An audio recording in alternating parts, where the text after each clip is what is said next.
বনানীর chairman বাড়ির সামনের main রোডে এক যুবক প্রাণপণে দৌড়াচ্ছেন, কেননা তার পিছু নিয়েছে কিছু অস্ত্রধারী যুবক, যাদের উদ্দেশ্য এই যুবকটিকে আজ এই দুনিয়া থেকে সরিয়ে দেয়া। কিছু দূর দৌড়ানোর পর যুবকটি রাস্তায় হোঁচট খেয়ে পড়ে যায়, আর তার পিছু নেওয়া যুবকদের একজন তার বুকে চালিয়ে দেয় কয়েক রাউন্ড গুলি।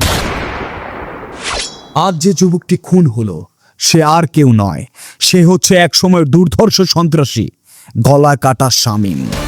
আর তাকে যে যুবকটি পরকালের টিকিট ধরিয়ে দিল সে হচ্ছে তৎকালীন বাংলাদেশের এক মোস্ট ওয়ান্টেড কিলার, যার নামে কাঁপত ঢাকার উত্তর থেকে দক্ষিণ। পুলিশের খাতায় যার মাথার দাম ছিল 50,000 টাকা, যার গুরু ছিলেন ঢাকাই আন্ডারওয়ার্ল্ডের কিং কালা জাহাঙ্গীর।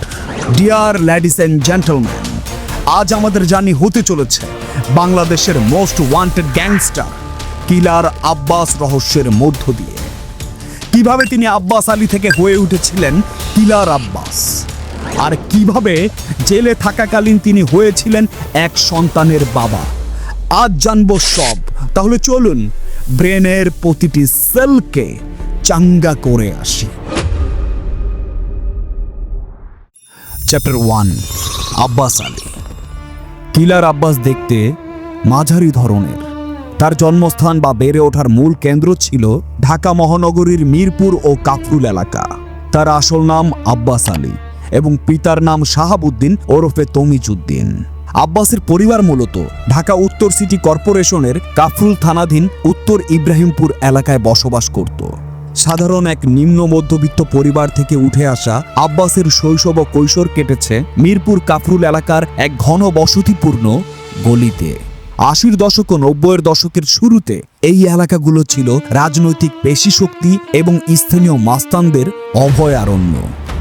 এক বিকেলে স্কুল থেকে বাড়ি ফিরে অঝরে কাঁদছিলেন আব্বাস। তখন তিনি নবম বা দশম শ্রেণীতে পড়তেন। নীরব সেই কান্নার কারণ জানতে চাইলেন তার ছোট ভাই, কিন্তু কান্না আর থামে না। দীর্ঘক্ষণ পর কান্না থামলে জানালেন এলাকার কয়েকজন ছেলে বিনা কারণে তাকে চড়থাপ্পড় মেরেছে। বড় ভাইকে ঠান্ডা করতে ওই ছেলেদের খুঁজতে গিয়েছিলেন তার ছোট ভাই।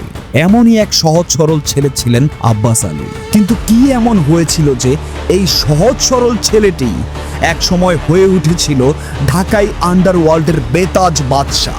লোকমুখে শোনা যায় এই ঘটনার কয়েক বছর পর আব্বাস বনানীর সৈনিক ক্লাবের পাশে এক গার্মেন্টসে সুপারভাইজার হিসেবে চাকরি নেন। সেখানে একদিন চাঁদা চাইতে আসে এক দুর্ধর্ষ সন্ত্রাসী, নাম গলাকাটা শামীম। চাঁদাবাজির এক পর্যায়ে সে আব্বাসকে গার্মেন্টসের সবার সামনে মারধর করে এবং মেরে ফেলার হুমকি দেয়। সহজ সরল আব্বাস ভয় দেখা করেন সে সময়ের ইব্রাহিমপুরের ত্রাস এবং ঢাকাই আন্ডারওয়ার্ল্ডের কিং কালা জাহাঙ্গীরের সাথে। সহজ সরল এই ছেলেটিকে ভালো লেগে যায় কালা জাহাঙ্গীরের, নিজের সাথেই রাখতে শুরু করেন। আর আব্বাসও ধীরে ধীরে ঘনিষ্ঠ হতে থাকে আন্ডারওয়ার্ল্ডের সাথে। বাড়তে থাকে তার সাহস, চালাতে শুরু করেন পিস্তল যখন তার বয়স মাত্র 16 বছর। তারপর একদিন বনানীর চেয়ারম্যান বাড়িতে গলাকাটা শামীমকে জনসম্মুখে গুলি করে হত্যা করেন আব্বাস আলী, আর নিজের নাম পাকাপোক্তভাবে লিখিয়ে নেন ঢাকাই আন্ডারওয়ার্ল্ড।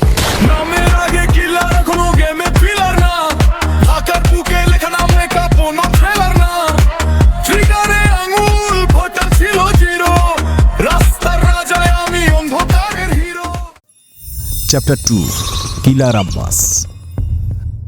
90-এর দশকের শেষের দিকে ঢাকার অপরাধ জগৎ মূলত দুটি ভাগে বিভক্ত হয়ে পড়েছিল, 7 স্টার গ্রুপ এবং 5 স্টার গ্রুপ।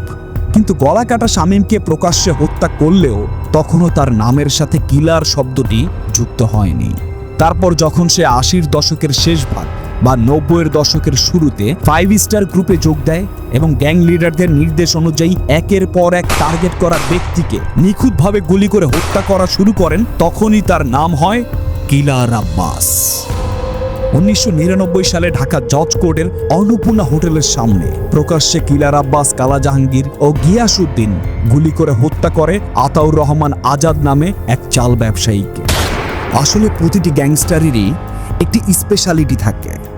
কিলার আব্বাসের স্পেশালিটি ছিল সে গ্যাং লিডারদের নির্দেশ পাওয়া মাত্রই বিনা দ্বিধায় ট্রিগার চাপতে পারত, যা তাকে দ্রুত গ্যাংয়ের শীর্ষ সারিতে নিয়ে আসে এবং অপরাধ জগতে তাকে প্রদান করে এক অনন্য নির্ভরযোগ্যতা। আর এই গ্রুপেই তার সাথে ছিল পিচ্চি হান্নান, কালা জাহাঙ্গীর, আরমান, জিসান, রনি, বিকাশ, প্রকাশ, নিটেল, আলাউদ্দিন, আগা, শামীম, কাজল এবং অশ্রুর মতো কুখ্যাত সব অপরাধী। 2000 শতকের শুরুতে কিলার আব্বাস ঢাকার আন্ডারওয়ার্ল্ডের এক অবিংশবাদিত শক্তিতে পরিণত হয়। এ সময় ঢাকা সিটি কর্পোরেশনের বিভিন্ন টেন্ডার নিয়ন্ত্রণ, জমি দখল, চাঁদাবাজি এবং মার্কেটগুলোর নিয়ন্ত্রণ নিয়ে 7 স্টার এবং 5 স্টার গ্রুপের মধ্যে তীব্র রক্তক্ষয়ী লড়াই চলছিল। আব্বাস এই লড়াইয়ে 5 স্টার গ্রুপের অন্যতম প্রধান সেনাপতি হিসেবে আবির্ভূত হয়। এই দুই গ্রুপের দ্বন্দ্ব এবং ক্ষমতার লড়াই ঢাকার রাজপথকে রীতিমতো যুদ্ধক্ষেত্রে পরিণত করেছিল। 2000 সালের দিকে এই গ্যাং কিলিং মারাত্মক আকার ধারণ করে।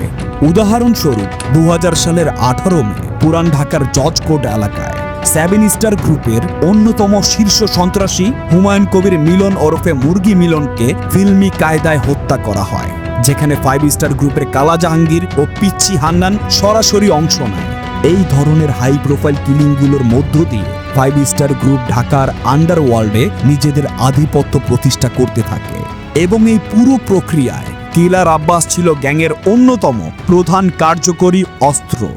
তবে কিলার আব্বাসের উত্থানের পেছনে সবচেয়ে বড় হাত ছিল রাজনৈতিক নেতাদের। অপরাধীদের নিজস্ব কোনো রাজনৈতিক আদর্শ থাকে না। তারা সব সময় ক্ষমতাসীন বা প্রভাবশালী রাজনৈতিক দলের ছায়াতলে আশ্রয় নেয়। 2002 সালে ঢাকা মহানগর উত্তর ছাত্রলীগের সাবেক এক সভাপতির হাত ধরে আব্বাস আনুষ্ঠানিকভাবে রাজনীতিতে প্রবেশ করে এবং একই বছর কাফরুল থানা 16 নম্বর ওয়ার্ড ছাত্রলীগের সাধারণ সম্পাদকের পদ লাভ করে। এই রাজনৈতিক পদবি তাকে আইন শৃঙ্খলা রক্ষাকারী বাহিনীর হাত থেকে এক ধরনের প্রাথমিক সুরক্ষা বর্ম প্রদান করে। পরবর্তীতে রাজনৈতিক দৃশ্যপটে পরিবর্তন এলে আব্বাস ও তার রাজনৈতিক সমীকরণ বদলে ফেলে। 2001 সালের অক্টোবরে বিএনপি জামাত জোট সরকার ক্ষমতায় আসার পর ঢাকার আন্ডারওয়ার্ল্ডের নিয়ন্ত্রণ ভার ভিন্ন মাত্রা পায়।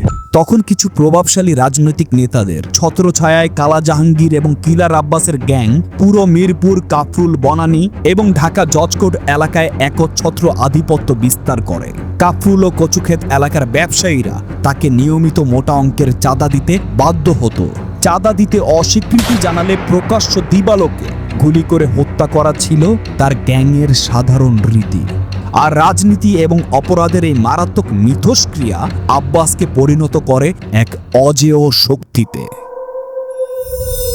Chapter 3, Apple of Newton. আব্বাসের অপরাধ জীবনের সবচেয়ে আলোচিত এবং রাজনৈতিকভাবে সংবেদনশীল ঘটনা ছিল কমিশনার সাইদুর রহমান নিউটন হত্যাকাণ্ড। নিউটন ছিলেন মিরপুর 8 নম্বর ওয়ার্ডের কমিশনার এবং ঢাকা সিটি কর্পোরেশনের এক প্রভাবশালী জনপ্রতিনিধি।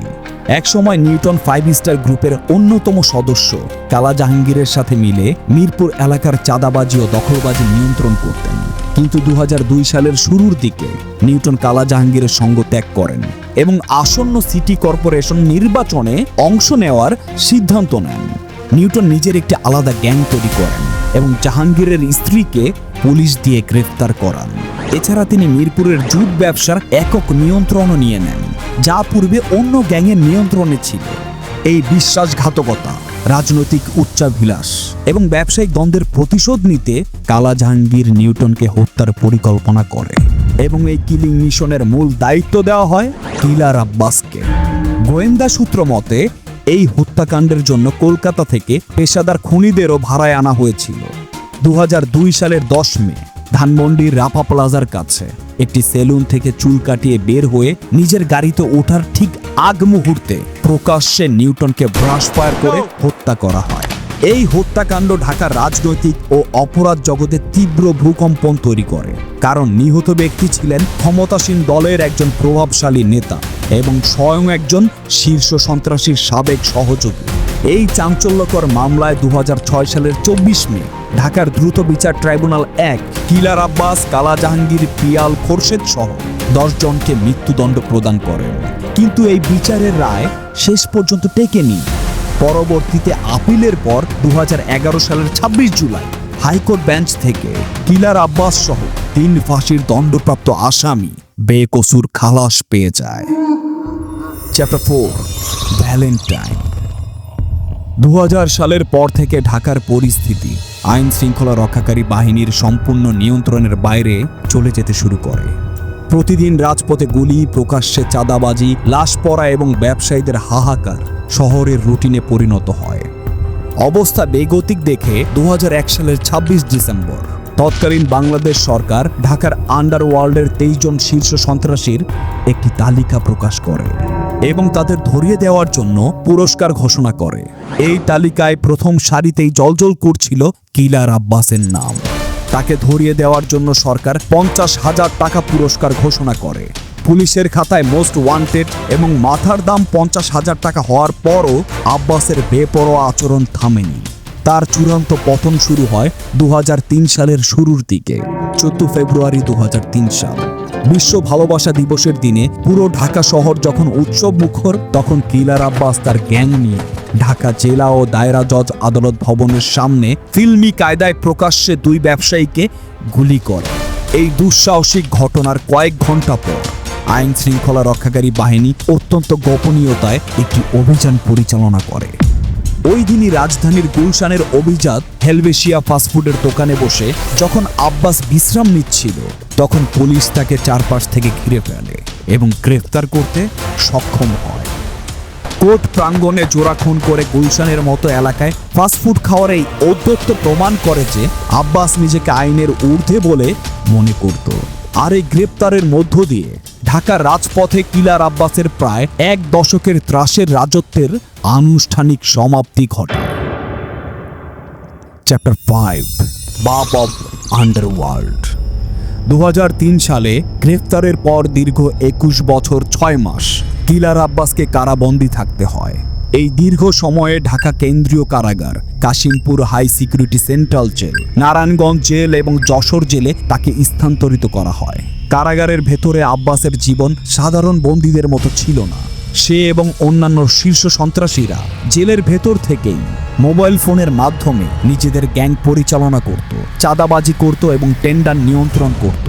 তথ্যসূত্র প্রমাণ করে যে কাশিমপুর কারাগারে বন্দী থাকা অবস্থায় আব্বাস ঢাকার আন্ডারওয়ার্ল্ডের অন্যান্য বন্দী গ্যাংস্টারদের সাথে অত্যন্ত গোপনীয় এক বৈঠকে মিলিত হতো। এইরকমই একটি বৈঠকে শীর্ষ সন্ত্রাসী বিকাশ কুমার বিশ্বাসকে ঢাকার বিভিন্ন গ্যাংয়ের সর্বাধিনায়ক বা নেতা হিসেবে নির্বাচিত করা হয়েছিল। কারাগারের ভেতরে আব্বাসের প্রভাব এতটাই বেশি ছিল যে তাকে কাশিমপুর থেকে যশোর জেলে ট্রান্সফার করার প্রশাসনিক সিদ্ধান্ত নিলে তৎকালীন IG prisons brigadier general Syed Iftekhar উদ্দিনকে হত্যার হুমকি পর্যন্ত দেওয়া হয়েছিল। প্রশাসনের শীর্ষ কর্তাকে জেলের ভেতর থেকে হুমকি দেওয়ার এই দুঃসাহস প্রমাণ করে রাষ্ট্রযন্ত্রের দুর্বলতা। তবে সবচেয়ে আশ্চর্যজনক বিষয় হলো কারাবন্দী থাকা অবস্থায় 2017 সালে সে এক ছেলে সন্তানের বাবা হয়েছে। গোপন সূত্রে জানা যায় কিলার আব্বাস পুলিশকে ম্যানেজ করে মিরপুরের বাসায় আসতো এবং দীর্ঘ সময়ও কাটাতো, যা প্রমাণ করে আমাদের দেশের আইনি ব্যবস্থা কতটা দুর্বল এবং একই সাথে দুর্নীতিগ্রস্ত ছিল। Chapter 6 conclusion. দীর্ঘ 21 বছর কারাবন্দী থাকার পর 2024 সালের 12 আগস্ট কিলার আব্বাস জামিনে বেরিয়ে আসেন। কিন্তু মুক্ত হওয়ার পরই সে সংবাদ মাধ্যমকে জানিয়ে দেয় এক অদ্ভুত তথ্য। কোনো সংবাদ মাধ্যম যেন তার নামের সাথে কিলার শব্দটি আর ব্যবহার না করে, আর তার নাম নিয়ে কেউ যদি কোনো চাঁদাবাজি বা সন্ত্রাসী কার্যক্রম করে সে তার দায়ভার নেবে না। তিনি এখন কেবল তার পরিবারকে নিয়ে একটি সুন্দর জীবন কাটাতে চান। কিলার আব্বাসের জীবনের এই গভীর বিশ্লেষণ আমাদের এই শিক্ষাই দেয় যে পেশি শক্তি ও রাজনৈতিক পৃষ্ঠপোষকতার মিশ্রণ সমাজের রন্ধে রন্ধে কিভাবে ক্যান্সারের মতো ছড়িয়ে পড়ে।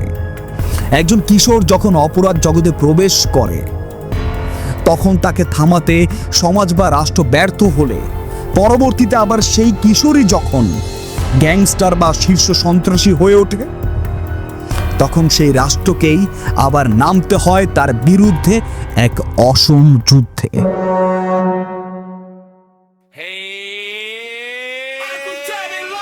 দর্শক, ঈদ মুবারক। আপনাদের জন্য রইল ঈদের শুভেচ্ছা। আর ভিডিওটি কেমন লাগলো তা আমাদের কমেন্টের মাধ্যমে জানান, কেননা আপনার মতামত আমাদের কাছে অনেক মূল্যবান। আর অবশ্যই ভিডিওটি লাইক ও চ্যানেলটি সাবস্ক্রাইব করে আমাদের পাশে থাকবেন। আওয়াজ হবে বাংলায়।